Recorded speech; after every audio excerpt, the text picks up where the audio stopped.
I know they say Yoruba demons. What do they call Igbo? Igbo lovers. Hey, That's what I've heard that before.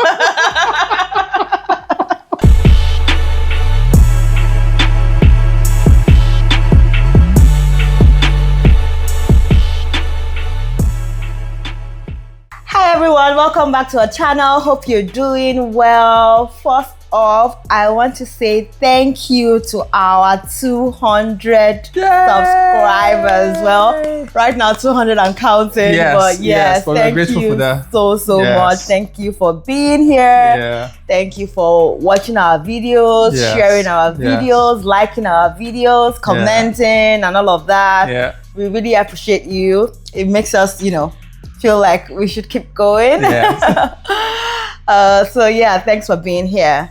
Now that we've done the housekeeping out of the way, today we're going to be talking about a topic that is kind of interesting to me, and I hope it would be to you as well. But as you see from the title, I'm talking about things that I've noticed, from marrying an Odogwu. For those that don't know, that's kind of what we used to refer to our Igbo men from Nigeria, where we come from, right? Thanks to our money and other more recent film producers, we have Igbo men being, showcased. Yeah, in a they're different light. Yes. Boys we showcase, but there's been an angle of shifting now. Exactly. I agree. If you watch some of those older Nollywood videos, you want to stay away from Igbo men. Exactly. As in the Kanayos, if you know what I'm talking about, drop a comment. Like, it's always, and forgive me, this is not saying that this is the case for every Igbo movie, or this is how I'm saying that Igbo men are, but it was always a case of being very money focused, doing anything to get money, being very cultural, and some of a bit negative, if you ask me. I get what you mean. But thanks to more recent film producers, we are seeing movies like Love in Every Word that really, really took off. Yeah. We saw the Odogwu. Was that the popular one? Exactly. Okay. Yes, it was. Okay. We saw the Odogwu and his Achalugo, being... It was a very nice movie for those of us that watched it. For those of you that watched it, some people did not agree. Yeah. But so today we're just going to talk about different things that, if you're thinking because of that, you now want to go and marry you want to go and marry Odogwu. your Odogwu. Before you do, watch this video. Don't say that I did not do anything for you. Anyways, when seeing this video probably is more centered towards other cultures marrying Igbo guys, because of course, I'm sure that for Igbo ladies, you already know what to expect. Right? Nothing comes as a surprise. Just or maybe some of them, depending on where you're from, it also would come as a surprise. But primarily, like I said, I'm talking to people that married, other tribes marrying Igbo guys. And you might hear some of these things and be like, okay, this also applies to my man, and my man is a Yoruba guy. Well, let us know in the comment section as well. So first off, I will be starting with culture. Let's talk a little bit about culture. I find that culture is very integral, very important to an average Igbo guy, right? I feel like, regardless of where they are or regardless of who they are, culture just means so much. Like, they're in their greetings, their language, their food. But more important things I'll talk about now, their associations. So before we got married, babe, all right, I think you had mentioned that. I must have mentioned. You mentioned that the Igbo meetings. Yes. What do you call? It's meetings. The meeting. So we technically call it umunna. That's children of the same father. That's what it means. Okay. So those meetings, you even see, even before if you live in Lagos, sometimes on Sundays you'll see women dressed in the same outfits, going around, going for their meetings, and yes, after we got married, I think I went for a few just to see how it was and everything. It's not like Frank really, insisted that I had to. But I knew that, and not like even you used to go for every meeting, did you? So I used to go, not every, you can miss some, but of course I used to be. But it was surprising to see that a man in his generation still took those things rather serious. But when we were relocating to Canada, I was like, and then people used to say generally that it's a pity that things like all those traditions are dying away with older generations, and people are relocating, people are losing all of that. And even for us as well, when we were relocating, I was telling Frank that, hey, you won't be able to attend your meetings anymore, and all of that. Well, Frank said, hold my cup. He came here and he immediately found his tribe. Like, do you want to talk about that? Yeah. So firstly, I think it might not necessarily be a tradition that is dying off. Or maybe it is. But I also find that not everybody, my generation and lower, still consider it very something to do. But for some reason, growing up, I always wanted to do it. So this is how it started for me. I would go with my dad to meetings, as we used to call it. I believe the meetings then used to hold every first Sunday or something like that. And my dad would always be like, because I was, you know how the Bible says Jacob was the man of the tent. I was the man of the tent. I was always at home. So when my dad didn't like driving. So the moment I could drive, each time my dad wanted to go for a meeting, Frank, come take me to a meeting. And I would go there, and for some reason, I just loved being among the elders. You know, they would crack jokes, they would take jabs at each other, and it was so much fun. And I just realized I enjoyed this meeting. It was fun. It was brothers making fun of each other, kind of, and just enjoying each other, and then discussing the progress of the village. My dad did tell me. And yes, I think that's one thing about Igbo men. We recognize our village. People from other parts of the country don't exactly associate with it, but Igbo man will tell you about his village. I can take you to my village, not town, village. Not my local government, my village, Gonga, I'll take you there, you know? And my dad told me how it was back then, right after the war, I believe it started. When the Igbos started, after the war and Igbos went back and then we started coming back to Lagos, we needed to keep touch with each other and stand with each other and check up on each other. So it was a way of ensuring that we connected with ourselves. This was before mobile phones, so there were no phone calls or anything. So every month we'll all gather, how's everyone doing, who needs help and all of that. How are people back home? Has anybody heard any message from back home and all of that, you know?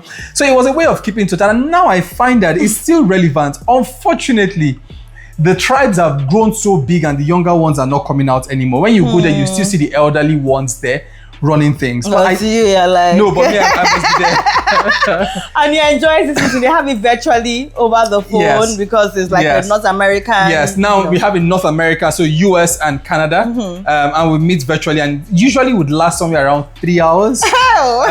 Thereabouts. And he does not miss it. No, but it's such fruitful conversation. You know, when you're here alone, sometimes you can be lost. It's good to connect back home and know what's happening. Because what that does for me is, if I get to my village right now, I feel like I haven't missed anything. I know all the conversations that are ongoing because I've been in touch. True. And the good side of it as well is that they do so many great things. They help people, widows, children. So it's really, really good, right? But just that, it's just interesting to me to find that somebody as young and as... I think that's the thing for me. I reach out to some of my age mates and I'm like, let's join this thing. Because sometimes, if all they see are all those uncles that are not exactly educated, they are not interested. But when they see that you're also there, they maybe to pick their curiosity and they're like, if this guy is there, let me also come and find out. I mean, my dad always says, only God knows why he brought you from this village. And if he has brought you from there, associate with your people. Don't ever feel you're too advanced, too educated, too enlightened to relate with your own people. It's good. It's good. So another thing I was So you're going to become a regular member, right? I thought that I did at this point. I didn't know that. Through me, you're a regular. Exactly. Okay, no problem. I'm still a member, always a member.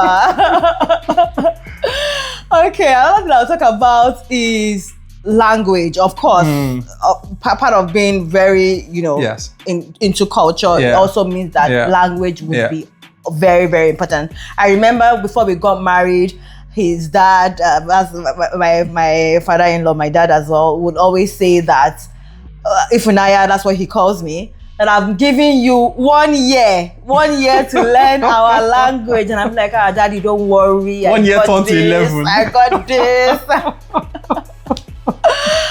Today, I'm still trying. I mean, I feel like I've never been good with languages because, like, I remember even in school learning French. Then it was always hard and a torture. Yeah. So yeah, like Frank said, 1 year has turned to 11 years. I'm still trying. I mean, I can pick up a few things here and there, but language, and you will find that in homes, most times when maybe I visit Frank or whatever, that like they are speaking Igbo most of the time. I mean, when they see that I'm there, they try to involve me, speak English, but you can tell that the gist is sweeter when it's in Igbo, right? So it would be good for me to learn that language, and this is me speaking to you intending, Igbo wives, so to speak. If you can learn the language, it will be good. It will help you feel more in tune. It will help you participate more in conversations. I mean, if you have a husband that looks out for you, maybe after every conversation, he can tell you, okay, this is what we were talking about here, this is what we were talking about. Like, but really, how many does he want to remember? How many does he want to recount, right? But that's a good one. So, something to consider. And I think one thing is, so what you talked about in terms of, it's good that you learn the language. Yeah. However, where that becomes absolutely impossible, trust your husband or trust your partner if it's the flip way. Because I remember in the early days of our friendship when we started dating, and Funke realized that the primary language of communication in my house was Igbo. It was a source of discomfort for her because she wasn't sure if we were talking about her or just talking about general things. And truth is, sometimes we're actually talking about her. Okay. And it was never in a negative light. But there were things that maybe someone will say and I need to interpret it back to her, about her. I have to kind of modify how it was said, to kind of water it down back then. But now she's gotten to the point where when we are talking, even she said she's just chiming in, even though she has no clue what we are talking about, because she just trusts that both you and your siblings, you can't be saying anything negative about me anymore. That level of trust has been built. So I think it's about getting to that level of trust. And to her point as well, those early days, I tried as much, even though it was kind of awkward sometimes. My sibling might say something to me in Igbo and I reply them in English. Just that she's aware that this is an open conversation. And even they get the message as well that we cannot be speaking an unknown language to her. So I think there's a bit of a balance there as well. But then, of course, like you said, at some points I had to realize that you have to allow whoever, your conversations have to go on and be interesting, not that for every word he has to know. Because the same thing happened with you actually. So she will speak Yoruba in her house, but I'm lucky that I understand Yoruba, so I didn't feel left out, and she knew I knew what was being said, so it wasn't a surprise. But on the flip side, I don't think that Yoruba is, well, maybe some other families would differ, but in my family, it's not like you will still find us speaking English a lot. Yes, but still there are a lot of things said in Yoruba that if I didn't understand it at all, I'll be like, okay, I hope I'm safe here. Very true. And I think what Frank mentioned as well goes back to also me pointing out that, okay, we talk about culture, we talk about language, how those things can sometimes, if it's not applied correctly, it can be negative to you, and that's just me being honest. So looking at the family that you are marrying into, be sure that it's a God-centered marriage. It's a God-centered family. Be sure that they have your good interest. If you feel unsafe from the beginning, no matter the interpretation, no matter the, it will always remain, right? If they are so focused on God, on culture, that they lose, God, or they are not mindful about what the scripture says, or about just love being shown as exemplified by Jesus, it will be a problem. So I'm comfortable because I know that Frank's family loves me and they are amazing, they are great, they look out for me. In fact, they look out for me. So really it makes me feel very special and safe. So consider that. That's a good point. And I think just one last thing to add to that is what you kind of started with in terms of the way Igbos were showcased in earlier movies. In those movies, there were some negative things about our culture that were portrayed. Now, whether it's true or not, I do not know. But I find that also it was a conversation we had to have at one point that this will happen, this will not happen. So don't worry about some of these things. Some of these things you saw, they were just dramatized for entertainment sake. They are not exactly as true as you think they are. And whether or not you like it, there are some cultural things that we do in African cultures that are kind of against Christian beliefs right now. So some of those things, I love our culture so much. I'm not one to say let's drop our culture. No, we embrace it, but we have to modify things to also be in line with our Christian beliefs. Very true. So in essence, you'll still find some families that would do some of those things. Possibly. And that's so it's for you to know what their boundaries are and what they believe in, to your point. Yeah. Okay, anyways, another thing I'll talk about is food. So for those of us like Yoruba girlies, for instance, we have lots of food, but if you are being honest, we don't have that many.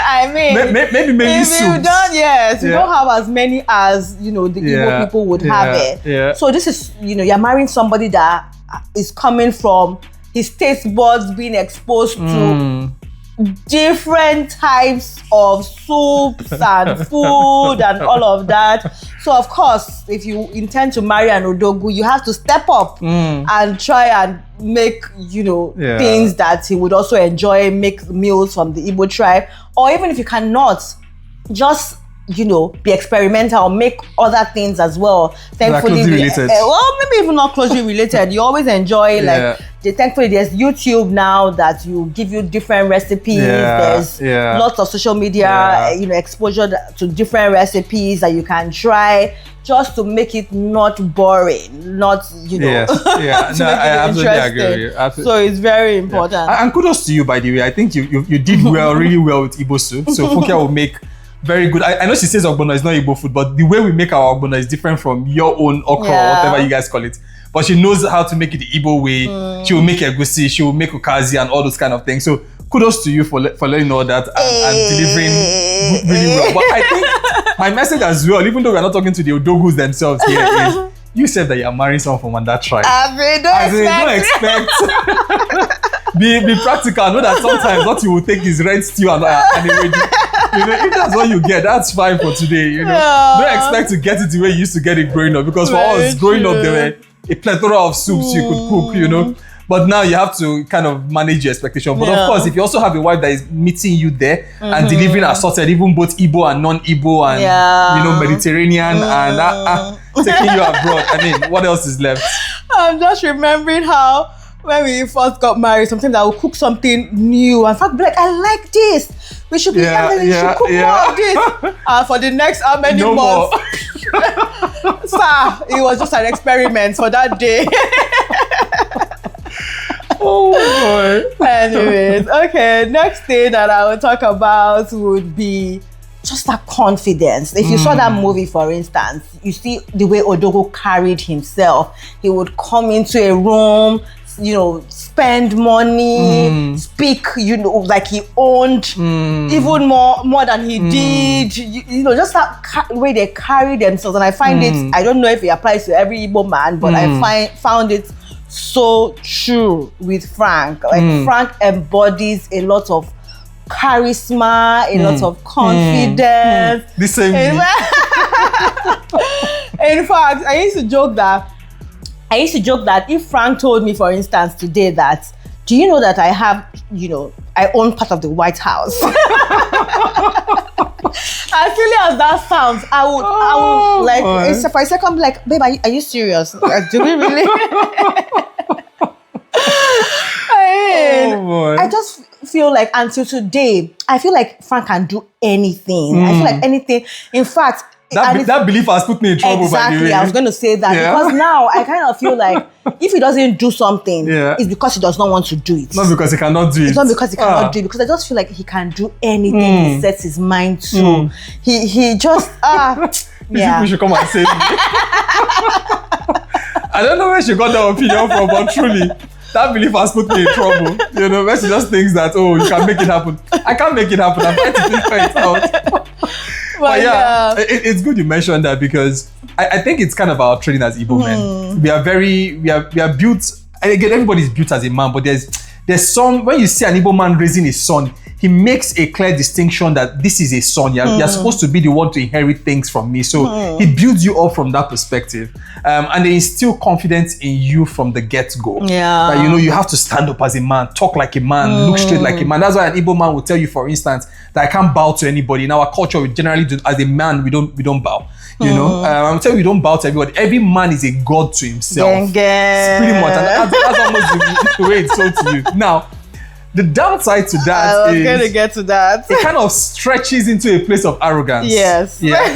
Which quite honestly, for me, I had to deliberately work on. Yeah. Because it's easy for you to go from, there's a thin line between confidence and arrogance, you know? And for me, I found that growing up at some point, I crossed that line. And I needed to retrace my step and be like, come, you know what? Humble yourself. Yeah. It's okay to be confident. And in fact, it's a beautiful thing to be confident but yet humble. Yeah. You know? Yeah. And just maintain that composure. But when you start puffing up yourself, you now realize that it's just emptiness. It's built on nothing. Absolutely nothing. Yeah. So for me, that's the balance. But yes, I agree with you. It's just a beautiful thing to be able to stand for yourself. And it's interesting how, you know, how couples will always say that sometimes are the things that they love the most about their partners are the things that get to them as well. So for me, for instance, this confidence issue we're just talking about, that, like Frank said, very thin line. Sometimes I'll be like, babe, as in, and then sometimes he expects that same, you know, confidence and same courage from me as well. And I might not always have it, right? So, but thankfully I lean on him because he pushes me. He makes me believe I can do everything I set my mind to. And that's also talking, I think another thing that we can also talk about from this is how sometimes it always is portrayed that Igbo men always want a woman that will just, you know, be in the house and not have any career. That was in those days. Exactly. That was in those days where the man was making 10 billion every day. Has different containers. Yeah, exactly. Coming in. But Frank, as in he inspires me, he will push me. He's like literally the wind beneath beneath my wings. He will just want me to be out there. He's not intimidated. You're not intimidated by my progress. You just want me to shine as much. Yeah. But that's something. No, that's really good. But yes, I find that men, and I think I said this in one of our videos, that it's good as a woman in this day and age that you're also doing something in the family. It just helps mutual respect and mutual love. I find, okay, people might have different opinions, but I find that it helps. Now, one other thing I'll just say on this one as well is you would also find this expression when we come for our meetings. So I can look a 70-year-old man and tell him my mind. In fact, I'm expected to, without disrespecting him. But nobody can say, oh, you're a small boy, sit down. No. I can look at an 80-year-old man and tell him, sir, I disagree with what you're saying. This is Day is what we call it. So Day is like an uncle, D-double-E. So we call our uncles like that, Day, whatever.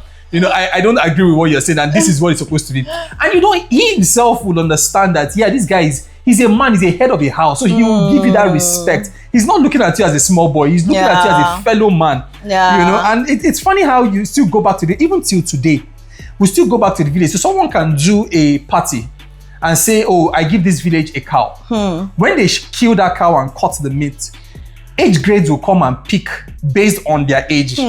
So you know who is older than you. You know who the person in front of you is and who the person after you is. Yeah. That tradition of still knowing that everybody is a man, you line up that way and you give respect to people, but you also stand for yourself. Yeah. I guess another thing to consider as well, and what you talking about this just made me think about how you marry from another tribe, and this is speaking to the Odogwus as well. You have to be conscious of culture from the other side. Yeah. Frank just talked about how maybe their culture, they are raised to believe that, you know, every man, you don't have to bow to anybody and all of that. Yes. But in Yoruba culture, for instance, those things are very, very important. Yeah. So I like that Frank is able to, you know, when it's when it's on my events or side, talking to my parents, he shows them, and it also goes to his family as well, not just him. I love the way our families are so blended and so respectful of each other. Yeah. It's really beautiful to see. I think it also helps that I grew up in Lagos. Yeah.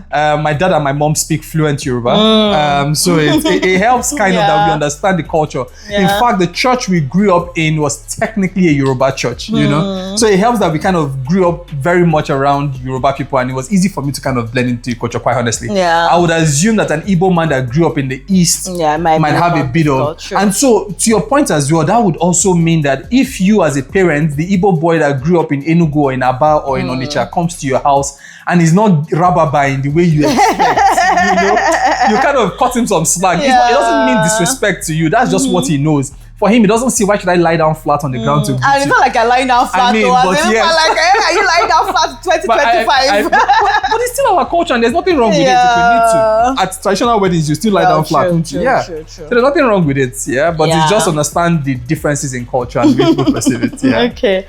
Another thing I will talk about, and maybe the last thing, is just the way that they show love. That should have been the number one point. This is a beautiful place to end. You know, like I keep referring to the movie because I'm sure that many people have seen it, and it's just a good, well, let's say yardstick or just something to refer to. The Odogwu in that movie was, always all about her sending gifts, just buying this, buying that. It is sweet. I tell you, it is sweet. So, and Frank has been consistent right from when we were dating, even till now. Yes, it is nice. And I'm not sure. I'm not sure if that's necessarily tied to our culture, but one of the things I can think of, and this might not be true. Yeah. But when you pay the bride price we pay for women from our culture, I mean, you're forced to love her. You must love her. But for you to pay, apply to everybody. For you to pay that kind of bride price, you must love the woman. But I think for us as well, we cherish our women. An average Igbo man displays his wealth on his wife. An average Igbo man might look very simple, but he doesn't want his wife to look simple. He wants his wife to be the one that tells the story of how wealthy he is. And so they will go the length to make her look good, spoil her. In fact, I think my mother has told me this story of how it was part of the reason why Igbo women have uniform that they take to meetings. Because at some point it became a fashion competition. You're wearing this, I'm wearing this. So you just say, everybody wear white blouse, tie this wrap, and that's it. Let there be no competition again, because otherwise people just want to outshine each other, kind of, But I find that generally Igbo men, and there are always exceptions to this, but generally Igbo men are giving and they are loving. And I think it also helps that for some reason, and God has just blessed us, that we tend to have a bit, so we can also give from the little we have, Speaking of, I've just remembered another downside I can bring up. Tying back to the confidence that we spoke about, an average Igbo man has, he wants to do multiple things. He wants to put his hand into multiple things. And but it's tied to the Bible. It's good, but sometimes if you are a risk-averse person like me, it can be an issue because this business, that business, thinking about this, thinking about how. And maybe because also Igbo men on average grew up in business homes. So you saw your dad doing it and you just realized. And it's funny, just not very recent, I was thinking about how if you grew up in a business home, your father as a businessman wants you to go to school, which is good, and then get a white collar job. And then you're a white collar job person, you want your son to run a business, and because everybody wants something on the other side. But I think it helps that you see your father do it and you see how that has helped him. And you just feel like, you have to do this as well. Particularly knowing that this 9 to 5 that we are doing, there are risks to it. You want something that is yours and something stable enough. But on the flip side, so if you are looking for an Odogwu to marry, make sure that it's one that listens and one that would also consider you, because there are some times that they will bring up businesses that that this business. Of course, sometimes you have to support. You take the risk. You never can tell. Take the risk. Sometimes. Maybe one down thing I'll add to it, and I've found this. Now, this applies to everybody, but I think I found it a bit more skewed towards Igbo men. In the sense of tradition, they seem to be very fixated on the role of a man versus the role of a woman. When you see someone my age or my generation that will eat and call wife or call somebody to come and pack up the plate, and you cannot do dishes, you cannot do some of those things, Again, just be mindful. Some people are a bit too traditional in that sense that, why would I help you do this? Why would I help you do that? I'm the man. Do you know who I am? I mean, you want to also balance it out. It's not as common, I would say, based on what I've seen, but I think it exists out there. And I've seen it be more pronounced with people when they move over here. When all of a sudden you don't have driver, you don't have housemaid, you don't have security man, you don't have any PA or anything. You are all those things. Then you now realize who is. How can Odogwu be washing plates? How can Odogwu be changing diaper? You won't lay bed, you won't do anything. You won't. So it's up to you to decide, but I just find that sometimes that does happen. Anyway, all to say, Odogwus are the best. Hey. They are 100% husband material. Anyways, decide for yourself and let us know in the comments. Have you ever dated an Igbo man? Are you married to an Igbo man? And some of these things, are they relatable to you? What have you seen in the hands of an Igbo man? I know they say Yoruba demons. What do they call Igbo? Igbo lovers. Hey, I've heard that before. But yeah, I give it to you. I give it to you. So thanks so much for watching, and until the next one, as always, it's bye for now. Bye.